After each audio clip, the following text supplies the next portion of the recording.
come before you today. There's just one thing that I want to say.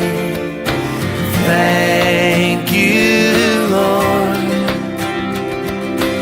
Thank you, Lord,